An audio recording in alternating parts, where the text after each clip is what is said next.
अस्सलाम वालेकुम नाज़रीन, मैं हूं आपका मेज़बान फ़याज़ वलाना और आपका शुक्रिया। आप देख रहे हैं फ़याज़ वलाना ऑफिशियल यूट्यूब चैनल। नाज़रीन, वतन अज़ीज़ में पाकिस्तान अस्करी पार्टी ने मरहलावार अपना कब्ज़ा तकरीबन मुकम्मल कर लिया है। सबसे पहले उन्होंने इलेक्शन कमीशन ऑफ पाकिस्तान, फिर पाकिस्तान की पार्लियामेंट और अब हतमी मरहले में उन्होंने पाकिस्तान की अदलिया सुप्रीम कोर्ट ऑफ पाकिस्तान पर भी अपना कब्ज़ा जमा लिया है।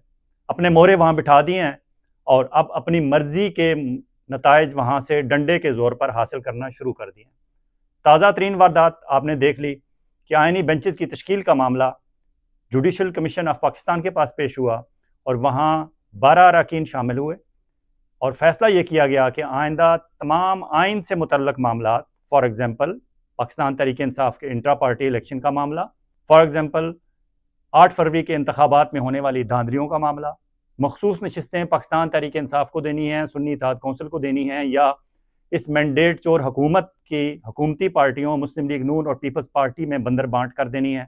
ये तमाम हसास और अहम मामला अब आइनी बेंचेस के पास जाएंगे और जो आइनी बेंच तश्कील दिया गया है उसके सरबराह काजी फायज़ ईसा की आखिरी निशानी, जिन्हें उनका चमचा जज कहा जाता था और अदालत में खड़े होकर हामिद खान जैसे सीनियर वकील ने उनके मुंह पर कहा कि आप तो काजी फायज़ ईसा के चमचा जज हैं।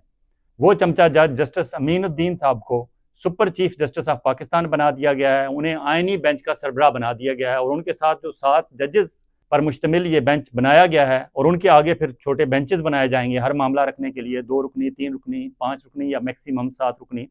उनमें शामिल हैं जस्टिस अमीनुद्दीन के साथ justice Jamal Mandokhel, justice Mohammad Ali Mazhar, justice Ayesha Malik, justice Hasan Azhar Rizvi, justice Musarrat Hilali और जस्टिस नईम अख्तर अफगान। इनमें से जस्टिस आयशा मलिक या जस्टिस हसन अजहर रिजवी के अलावा बाकी शायद ही किसी से आप कोई बेहतरी की कोई उम्मीद आपको हो। शायद किसी एक आध मामले में जस्टिस मोहम्मद अली मजहर भी कोई इस तरह का फैसला कर लें जो आवाम के हक में बेहतर हो, लेकिन मजमूई तौर पर गवर्नमेंट ने नाप तोल कर 4 अपने बंदे justice Aminuddin, justice Jamal Mandokhel, justice Musarrat Hilali और जस्टिस नईम अख्तर अफगान की शक्ल में रख लिए हैं और ये आंखें बंद करके जो पिंडी से, हमारे GHQ से, हमारे पाकिस्तान अस्करी पार्टी के सरबराह जनाब chief of army staff general Asim Munir साहब जो उन्हें इंस्ट्रक्शंस देंगे वो आंखें बंद करके उस पर साइन कर देंगे। इसीलिए बशारत राजा जैसे सीनियर कोर्ट रिपोर्टर उन्हें दस्तखती जज कहते हैं। अब ये दस्तखती जजों का दौर है। आइन और कानून पर अमल करने वाले बैठकर हाथ मल रहे हैं और हाथ मलने वालों के ग्रुप के सरबराह इस वक्त chief justice of Pakistan Yahya Afridi खुद हैं।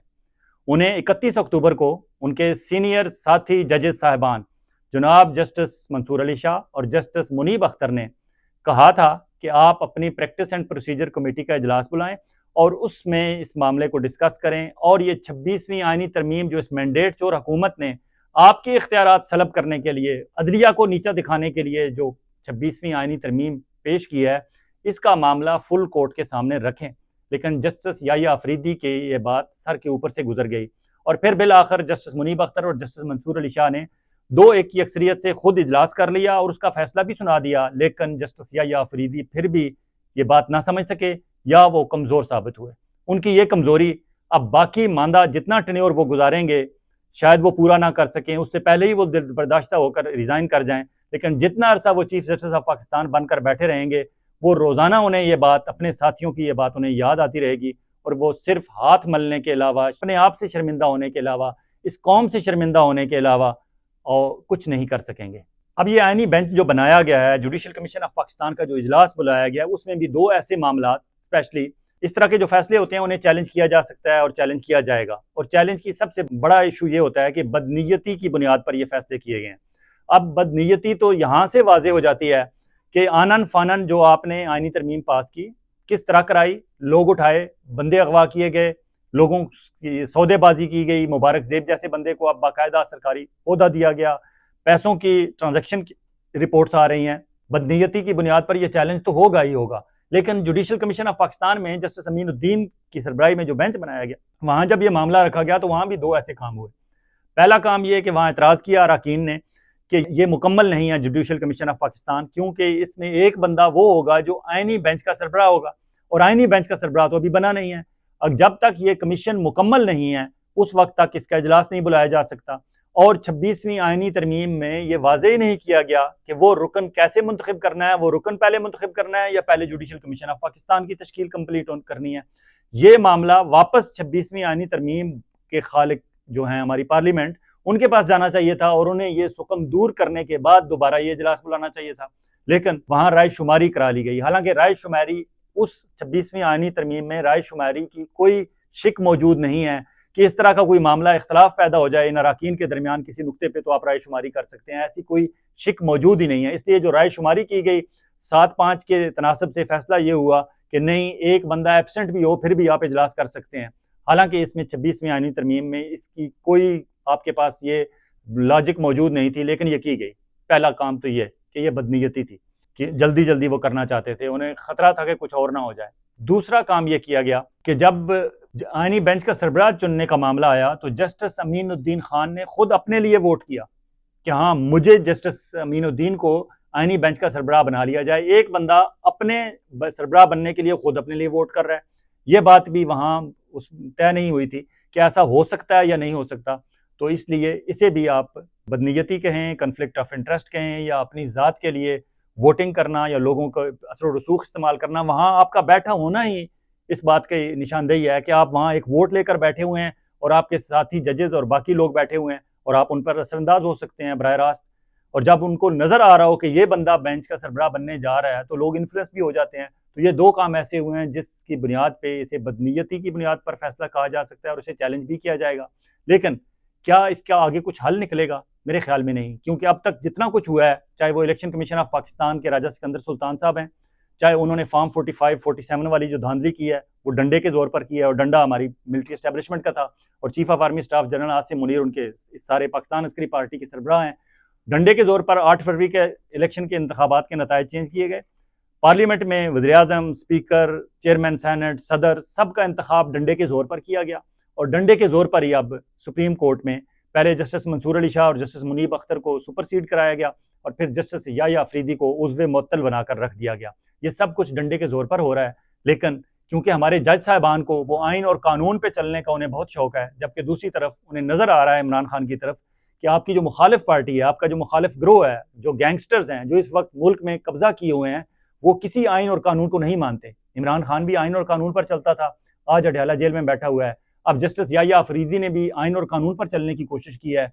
अब वो आज के बाद सुप्रीम कोर्ट ऑफ पाकिस्तान में 3 मामलात पे वो सिर्फ गौर किया करेंगे। एक कि जो नायब कासिदीन हैं वो नायब कासिदीन की छुट्टियों के मामलात देखेंगे, उनकी ड्यूटी चार्ट देखेंगे, फिर देखेंगे डिस्पैच राइडर जो होते हैं वो मुख्तलिफ एक ऑफिस से दूसरे ऑफिस जो डिस्पैच राइडर मैसेजेस लेके जाते हैं, मैसेंजर्स, डिस्पैच राइडर्स की छुट्टियाँ और उनके तबादले, तकर्रियाँ, तैनातियाँ और उनके ड्यूटी रोस्टर को चेक किया करेंगे।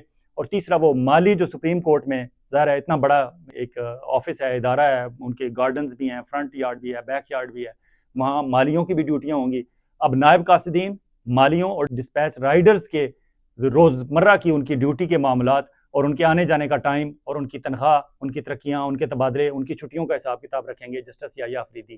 Thank you justice Yahya Afridi, आपने वक्त पे अपने साथियों की बात नहीं मानी, आपने अपना दिमाग अप्लाई नहीं किया। आपके सामने सब कुछ हो रहा था, आपको नज़र आ रहा था, लेकिन आप रीड नहीं कर सके इनकी इंटेंशंस, या शायद आपकी टांगों में इतनी जान नहीं थी कि आप एक मजबूत चीफ जस्टिस ऑफ पाकिस्तान के तौर पर हिस्ट्री में याद रखे जाते अगर आप कल खड़े हो जाते तो।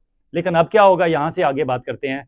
मौलाना फजल रहमान से मुलाकात हुई है पाकिस्तान तहरीक इंसाफ के 2 रुकनी वफ्द की, जिसमें असद कैसर साबिक स्पीकर कौमी असम्बली और फैसल फरीद चौधरी एडवोकेट जो इमरान खान के वकीलों की टीम में भी शामिल हैं और पाकिस्तान तहरीक इंसाफ के एक ऐसे रहनुमा तस्वर किए जाते हैं जिनकी तरफ कई उंगलियां उठती हैं सिर्फ इसलिए कि वो फवाद चौधरी के भाई हैं। और फवाद चौधरी वो हैं जो इस्तेकाम पाकिस्तान पार्टी जब बनी थी तो वहाँ प्रेस कॉन्फ्रेंस में चले गए थे। बाद अज़ां उन्होंने इस्तेकाम पाकिस्तान पार्टी से अपने आप को अलग कर लिया, लेकिन PTI वाले अब भी उन्हें और उनके भाई फैसल फरीद चौधरी को तस्लीम करने के लिए तैयार नहीं, और उन पर इल्ज़ाम यह है कि इनके इस्टेब्लिशमेंट वालों से मुसलसल राब्ते रहे हैं और अब भी शायद हैं। इसलिए फैसल फरीद चौधरी और असद कैसर की मुलाकात मौलाना फजल रहमान से उसे मशकूक ही देखा जाता रहेगा जब तक कि मौलाना फजल रहमान साहब अमली तौर पर सवाबी के इज्तिमा में 9 नवंबर को पहुँच नहीं जाते, शरीक नहीं हो जाते। मौलाना फजल रहमान ने अपनी एक गुफ्तगू के दौरान ये भी उंदिया दिया है कि मैं अडयाला में शायद इमरान खान से मिलने चला जाऊँ। वो मिलने तब जाएंगे अगर इससे पहले महमूद अचकज़ई को इसमें कामयाबी हुई हो। हालांकि महमूद अचकज़ई ये दरख्वास्त पेश कर चुके हैं, अल्लामा राजा नासिर अब्बास अडयाला जेल के दरवाजे तक पहुँच चुके हैं, लेकिन महमूद अचकज़ई और अल्लामा राजा नासिर अब्बास मुत्तहिदा मजलिस वहदतुल मुस्लिमीन के सरबराह हैं, उन्हें तो मिलने नहीं दिया गया। मौलाना फजल रहमान साहब को कौन मिलने देगा? अलबत्ता अगर पाकिस्तान तहरीक इंसाफ की बची कुची क़यादत ऑन ग्राउंड दस्तयाब क़यादत अगर थोड़ी सी सियासी जानकारी और शऊर का मुजाहरा करे तो वो अपना जो 9 नवंबर का इज्तिमा सवाबी का इज्तिमा है उसमें महमूद खान अचकज़ई, मौलाना फजल रहमान, अहमद वली खान जो इस तरमीम और इस अफरा तफरी के खिलाफ इस वक्त बातें कर रहे हैं, अपने ज़ाती जो उनके केपी के अंदर उनका जो मुकाबला है उनके अंदर सियासी तौर पर उसको साइड पे रखकर वक्ती तौर पर सिर्फ इस आइनी मामले पे या बेंचेस के मामले पे या जो तरमीम लाई जा रही हैं सेनेट में और कौमी असम्बली में और जजेस की तादाद अनहन फनहन बढ़ाई जा रही है और चीफ ऑफ आर्मी स्टाफ की मुद्दत मुलाजमत उसकी 3 साल से 5 साल कर दी गई है और हठधर्मी से सब कुछ किया जा रहा है। इस पे अगर इख्तलाफ है अहमद वली खान का तो उसे भी आप साथ शामिल करें। सियासी फैसले अगर सियासतदान के तौर पर यह पॉलिटिकल पार्टी करना शुरू करे तो शायद कोई बेहतर नताइज हासिल कर सकें।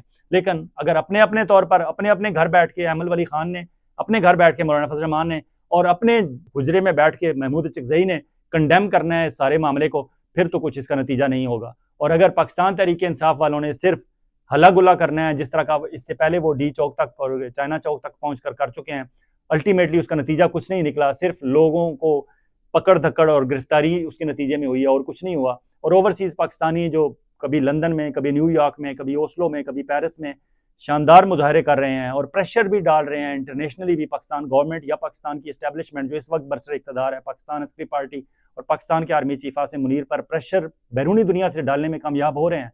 लेकिन ऑन ग्राउंड पाकिस्तान तहरीक इंसाफ की जो दस्तयाब की आदत है वो अगर इसी तरह के कॉम्प्रोमाइज़ फैसले करते रहेंगे तो यकीन माने उनके हाथ कुछ नहीं लगेगा। डिपेंड करता है कि 9 नवंबर को स्वाबी में कैसा इज्तिमा करते हैं और दीगर पॉलिटिकल पार्टीज़ और political forces including Jamaat Islami उनको वहाँ बुला लेते हैं। बेशक उनके 4 वोट हैं या 40 वोट हैं, उनका नाम बड़ा है, वो पॉलिटिकल पार्टीज़ हैं। बाहर आपका जो ऑप्टिक्स के लिए अच्छा होता है, इमेज बाहर जाता है कि हाँ सारे इकट्ठे हो गए हैं और वाकई ये एक नेशनल इशू है, फिर तो ये कामयाबी इनको होगी। अब आते हैं एक और मामला, वो है अमेरिका में इंतखाबात का। अब इस वक्त दिन का वक्त है, शाम अभी 3-4 घंटे और रहते हैं, उनकी वोट पोल हो रहे हैं, अभी 3-4 घंटे मजीद बाकी हैं। और अब तक की इतलात के मुताबिक जो स्विंग स्टेट्स हैं उनमें से 4 में इस वक्त डोनाल्ड ट्रंप का पलड़ा भारी है, जबकि 3 में, जिनमें पेंसिल्वेनिया, मिशिगन और विस्कॉन्सिन है, वहाँ कमला हैरिस जो डेमोक्रेट की कैंडिडेट हैं उनका पलड़ा भारी बताया जाता है। रिपब्लिकन के Donald Trump Arizona, Georgia, Nevada और नॉर्थ कैरोलिना में आगे जा रहे हैं। ये 7 स्विंग स्टेट्स हैं जिसकी बुनियाद पर फैसला होना है कि आइंदा अमेरिका का प्रेसिडेंट कौन होगा। जो परसेंटेज, जो सर्वेज आ रहे हैं आखिरी, उसमें डोनाल्ड ट्रंप लीड कर रहे हैं और इस वक्त तक 7 करोड़ 90 लाख लोग एडवांस पोलिंग में अपना वोट कास्ट कर चुके हैं। बाकी तकरीबन इतने ही रहते हैं, 15 से 16 करोड़ लोगों के वोट कास्ट करने की उम्मीद है। जब तक आप ये वीडियो देखेंगे उस वक्त तक यकीनन कुछ ना कुछ फैसला हो चुका होगा, उस पर फिर बात करेंगे। लेकिन अगर डोनाल्ड ट्रंप जीत जाते हैं तो इमरान खान के लिए भी नरमी पैदा होने के इम्कानात हैं और ये जो कुछ ये मैंडेट चोर हुकूमत कर रही है और पाकिस्तान अस्करी पार्टी जो कुछ कर रही है इसके भी रिवर्स होने के चांसेस हैं। शर्त सिर्फ एक है कि अगर पाकिस्तान के अवाम को जिस तरह के उन्हें दीवार के साथ लगा दिया गया है, अब उनके पास अदलिया की तरफ देखने का टाइम खत्म हो चुका है, अब उनके पास पार्लियामेंट की तरफ देखने का टाइम खत्म हो चुका है। इलेक्शन कमीशन से वो पहले ही उम्मीद और हाथ धो बैठे थे, वहाँ उनकी उम्मीदें खत्म हो चुकी थी। अब सिर्फ एक उनके पास मॉडल बचा है और वो बांग्लादेश वाला मॉडल है या श्रीलंका वाला, और वो तभी मुमकिन है अगर पाकिस्तान के अवाम वाकई संजीदा हो जाएं और 9 नवंबर को पाकिस्तान तहरीक इंसाफ की जो कॉल है उसमें भरपूर अंदाज में शिरकत करें और फिर जो वहाँ फैसले हों वो सिर्फ एक पाकिस्तान तहरीक इंसाफ के ना हों बल्कि मुतहदा अपोजिशन के हों। इजाज़त चाहूँगा, बहुत जल्द एक और विला के साथ आपकी खिदमत में हाजिर होंगे। उस वक्त तक आप अपना और अपने गिरदोनवा के लोगों का इसी तरह ख्याल रखिएगा जिस तरह आप चाहते हैं कि आपका ख्याल रखा जाए। अल्लाह हाफ़िज़।